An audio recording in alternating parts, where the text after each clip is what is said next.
Importancia que tiene el sector forestal como un sector básico para la prevención de los malos efectos del cambio climático, pero sí es cierto que lógicamente yo en esta mesa sí pensaba hablar de energía, no porque sea la portavoz de energía en el Congreso, sino porque creo que está totalmente relacionada una cosa con otra. Entonces, cuando hablamos de las decisiones sobre el modelo energético, son todas, desde luego, decisiones que no han colaborado en absoluto a la lucha contra el cambio climático, sino todo lo contrario. En lugar de hacer iniciativas que fomentaran la eficiencia energética, hemos ido justo al lado contrario, es decir, la eficiencia energética no se va a cumplir con los objetivos que teníamos previstos, porque sencillamente en una factura de la luz en la que el 60% de la factura, entre el 60 y el 70, son los costes fijos, es muy difícil que reduciendo el consumo baje la factura de la luz. Por lo tanto, no se ha fomentado la eficiencia energética. Y en cuanto al tema del autoconsumo, es que es una cuestión muy clara y muy notoria. O sea, la batalla, lo siento decírtelo, Belén y Teresa, está perdida. La ciudadanía en general no puede comprender cómo es posible que existiendo la tecnología, habiendo la posibilidad de generar tu propia energía, de convertirte en prosumidor, como lo llaman en el ámbito europeo, siendo una tecnología que se ha desarrollado a lo largo y ancho de todo el planeta, en Estados Unidos de manera exponencial, en Alemania, estemos resistiéndonos a ese cambio simplemente porque las grandes compañías temen que se les pueda desequilibrar el saldo final de su cuenta de resultados, ¿no? Entonces, creo que no debemos contribuir desde los gobiernos a eso simplemente porque existe la tecnología y porque el entorno lo está haciendo. O sea, tener una placa fotovoltaica no significa que los consumidores, los prosumidores, quieran dejar de pagar los costes de la red, porque necesitamos la red. Y como necesitamos la red para vertir la energía y para tomar energía, está previsto en la proposición de ley y en la proposición no de ley, que por cierto aprobamos el otro día en la Comisión de Industria y Energía para el impulso al autoconsumo con balance neto, que se aprobó, insisto, lo aprobamos en el Congreso de los Diputados por mayoría. Ahí está previsto que se paguen los costes de transporte y de distribución de la red. Lo que no está previsto es que se pague por la energía que produce tu placa de tu techo. Esa no, porque tú has puesto la placa, el sol, que yo sepa, es gratis para todo. Yo siempre digo que esto sería el autoconsumo es como pretender que si tienes un pequeño huerto en tu terraza o en un pequeño jardín que tengas, porque tu tomate haya crecido gracias al sol, tengas que pagar una pequeña parte porque has usado el sol que está en el cielo, ¿no? Es exactamente igual, por mucho que quieran decir. Nosotros, en nuestra proposición no de ley, pretendemos, y en la proposición de ley que presentamos en la pasada legislatura, y que fue votada en contra porque había una mayoría parlamentaria del Partido Popular, una mayoría absoluta, que ya no existe, en esa proposición de ley no se aprobó, pero desde luego contemplábamos el pago de la red y de la distribución. Lo que no pagamos es cada kilovatio que se produce con tu propia placa solar en tu propio techo. Eso sí que no. Bien. Dado que ya empezamos el debate, que por lo menos es lo interesante ahora, por supuesto, yo creo que la representante del Partido Socialista ha dado en el clavo. Realmente lo que se están beneficiando de ese impuesto al sol son las grandes empresas, las grandes multinacionales de la energía. Por lo tanto, desde Ciudadanos, como no puede ser de otra forma, lo que planteábamos en la misma línea que prácticamente tanto el Partido Socialista, incluso Podemos en muchos de los casos, porque hemos tenido este debate en otros foros, es el eliminar lo que entre todos llamamos ese impuesto al sol. Como ha dicho, el sol es de todos y ya pagamos lo suficiente por la tecnología que tenemos que instalar en nuestras propias casas. Por lo tanto, es inaceptable que nos cobren dos veces el mismo impuesto. Es decir, el impuesto sobre las propias placas y el impuesto después por la generación de la energía por parte nuestra. Y como dice ella, evidentemente desde Ciudadanos no nos negamos a pagar el coste de la utilización energética durante la noche o durante los periodos donde no podemos generar esa energía. Por supuesto que deberíamos contribuir al pago de esa energía, pero lo que no estamos dispuestos es a que los consumidores paguen los beneficios de las grandes empresas y de las grandes multinacionales. Creo que el Partido Popular no está de acuerdo y además va a quedarse solo en este debate porque los ciudadanos están dándose cuenta de que el futuro son las energías limpias, y las energías limpias las están matando directamente desde el Partido Popular porque no dan la oportunidad de que tengamos esa evolución para llegar a ellas. Bien, planteada las posiciones de los distintos partidos. ¿Puedo contestar? Porque como todo es un ataque al Partido Popular... Perdón, muy breve ya porque nos quedan 3 intervenciones. A ver, voy a hacer... en primer lugar, la única persona de los que estamos en esta mesa que ha hablado de la importancia del sector forestal en la lucha contra el cambio climático, Partido Popular. Y esto es una feria del sector forestal. Y a mí, que mañana hablamos de otra feria, pero bueno, dicho lo cual, el debate siempre va a donde quiere ir y de las cosas de las que hemos venido, y por educación y respeto, nosotros en el que estamos, creo que tenemos que estar hablando del sector forestal. Dicho lo cual, no sé si... Claro, dices, el consumidor. ¿Y quién ha pagado el déficit de tarifa que ha generado los anteriores gobiernos del Partido Socialista? ¿El consumidor? ¿O quién? O no lo sé. No, el Partido Popular lo ha frenado ahora. Le ha dejado hacer. Le ha quitado el déficit de tarifa. Es lo que ha hecho con la legislación que ha hecho. ¿Y cómo lo ha conseguido? Pues quitando unas primas que el Partido Socialista, el gobierno que estaba responsable de esa materia en su momento, reconoce que hizo una burbuja de renovables desmesurada. Y si eso lo reconocemos o no lo reconocemos y que eso luego tiene unas consecuencias que las ha tenido, que ha generado un déficit, ¿quién lo ha pagado? El consumidor. O sea, si nos acordamos del consumidor, acordémonos siempre del consumidor, para siempre, porque es el mismo. Bien, dicho lo cual, en el tema de los compromisos del 2020, no os preocupéis porque España va a cumplirlos. O sea, en renovables estamos por encima de la media de Europa. Estamos en el 7,5%. En eficiencia energética estamos como la media de los países de nuestro entorno. Y se cumplirá. Y el gobierno de España, el año pasado hizo un Fondo Nacional de Eficiencia Energética con fondos europeos, con fondos del Estado, con fondos de las comunidades autónomas y con empresas privadas. Y está dotado con 1.800 millones de euros. Y se prevé que en este año se mueva un capital de 3.600 con el capital privado. Eso en eficiencia energética.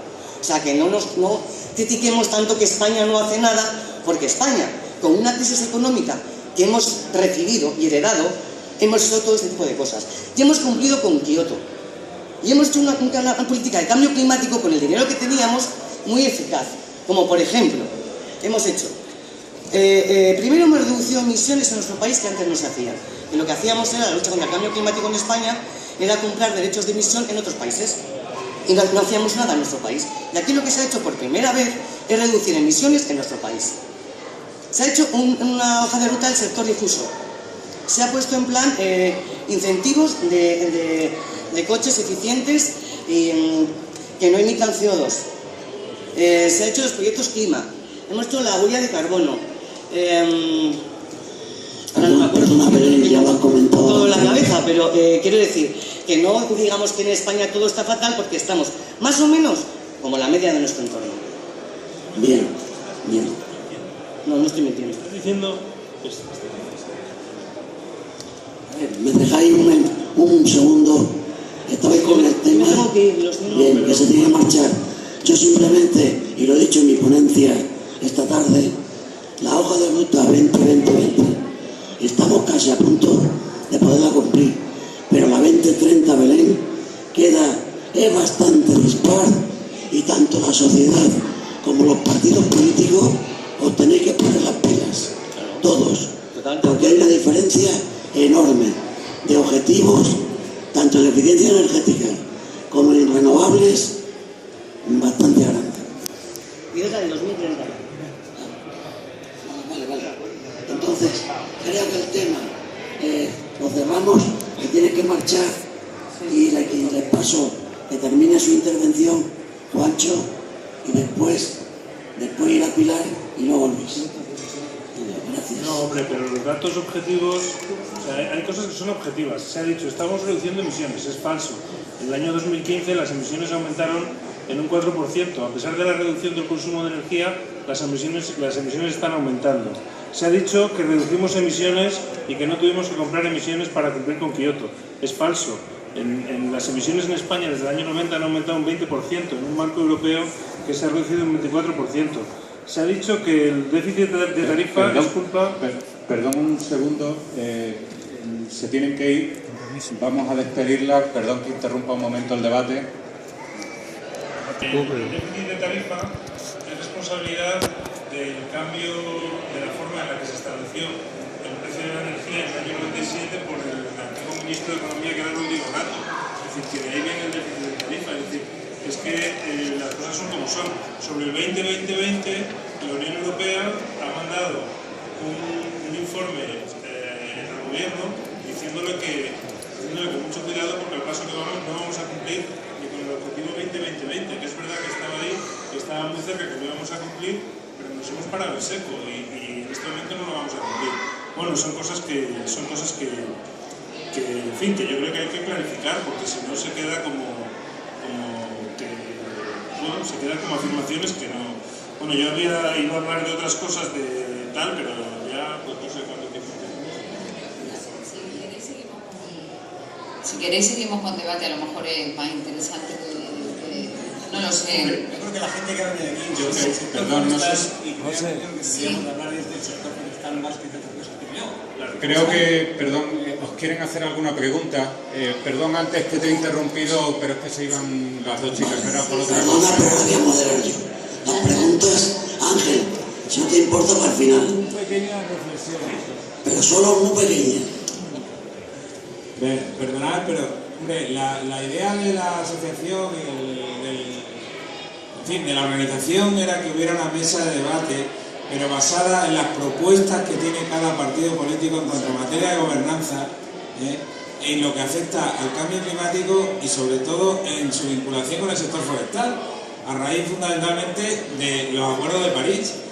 Que luego esto se va a otra cosa, bueno, tampoco está mal, pero que la idea y lo que queremos escucharos es qué queréis cada uno proponer en esta materia, por fijar un poco el tiro, si os parece. Bien, pues si la organización nos pide que nos centremos en eso, la COP21, a diferencia de Kioto, se centra bastante en el tema sumidero, como ya hemos visto en las ponencias. Entonces, si podéis reorientar un poquito el debate de energía, se sabe dónde está cada cual. Entonces reorientamos un poquito el tema a nivel forestal. Juancho. A ver si de forma breve, sí, porque es un poco lo que realmente yo creo que tenía interés. Yo he tenido la suerte de escuchar las ponencias de esta tarde, que bueno, pues realmente me han interesado mucho. Y bueno, en primer lugar, quisiera hacer una reflexión general sobre la cumbre de París. Y es que, bueno, mañana efectivamente, lo has mencionado tú, mañana en Nueva York se firman los acuerdos de París, etcétera, que es una buena noticia, pero hay que decir la realidad, porque por más que nos empeñemos, los compromisos que hasta el momento han firmado los países significan que el aumento de temperaturas no se va a quedar en 2 grados centígrados. Es decir, de acuerdo con los compromisos firmados, el aumento de temperatura de aquí a final de siglo será de 3,5 grados. Por lo tanto, estamos muy lejos del objetivo general. Es decir, que hay una gran contradicción. La cumbre de París establece un objetivo general vinculante, que es garantizar que las temperaturas no aumentarán por encima de los 2 grados, y sin embargo los compromisos concretos pues dicen que eso no va a ocurrir, ¿no? Sobre esto pues hay toda una reflexión que hacer, que luego, bueno, no sé si nos dará tiempo, pero indudablemente tiene que ver con la necesidad de ese cambio de modelo energético, de esa descarbonización, que sin duda es necesaria. Pero entrando más en primer lugar, en el tema de los impactos, quisiera hacer una breve reflexión, porque tiene mucho que ver el tema forestal, ¿no? Y en relación con lo que yo he oído esta tarde, pues hay que decir, en primer lugar, que los impactos no son lineales y no son previsibles en muchos casos. Es decir, están ocurriendo cosas que no sabemos exactamente por qué ocurren. Aquí, por ejemplo, en Extremadura, pues está el tema de la seca, que está relacionado o no está relacionado con el cambio climático. Pues yo pienso que sí. No sé lo que pensaréis los que estáis... Los expertos. Pero lo digo porque es relevante, porque los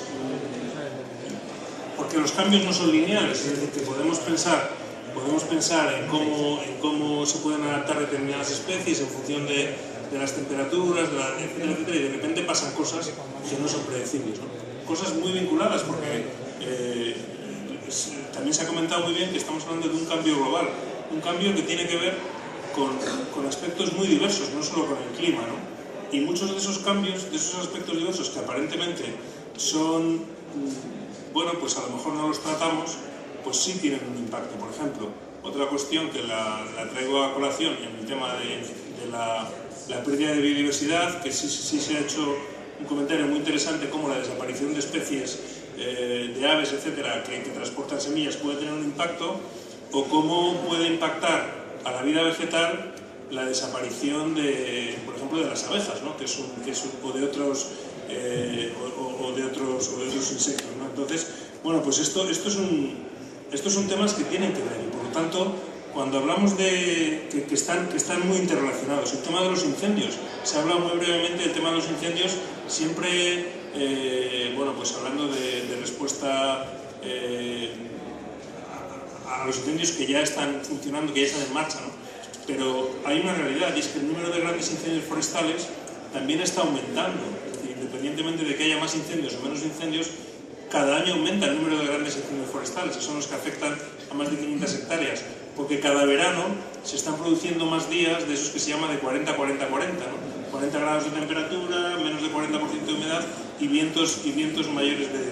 Entonces, ¿qué pasa? Pues que los incendios también están aumentando, es decir, que digamos que la importancia del cambio global es de tal calibre que requiere respuestas políticas que tienen que ser del mismo calibre, es decir, requiere que la respuesta política aborde todas estas cuestiones, y por eso nosotros insistimos en la necesidad de que en primer lugar sea transversal la respuesta, y en segundo lugar que sea prioritaria. Y por eso asumimos, yo creo que, bueno, pues esa propuesta que venía de las ONGs medioambientales de que hubiera una vicepresidencia de sostenibilidad en el gobierno que viniera, porque es la única manera de abordar todas estas cuestiones. Es decir, ¿cómo se aborda lo que está viniendo? Pues tienes que, en primer lugar, hemos hablado muy brevemente de ello, hay que trabajar en descarbonizar la economía, y ahí estás hablando del sector del transporte, estás hablando del sector, por supuesto, de la generación energética, estás hablando de muchísimos sectores, y hay que legislar para que esos sectores vayan. En segundo lugar, también hay que trabajar para la protección de la biodiversidad, es decir, la biodiversidad es clave. Lo decía, a mí la mejor descripción de la importancia de la biodiversidad, pues la leí en el libro de Miguel Delibes Hijo, que comparaba la biodiversidad con un muro de ladrillos. Entonces cada especie que se extingue es un ladrillo que quitas del muro.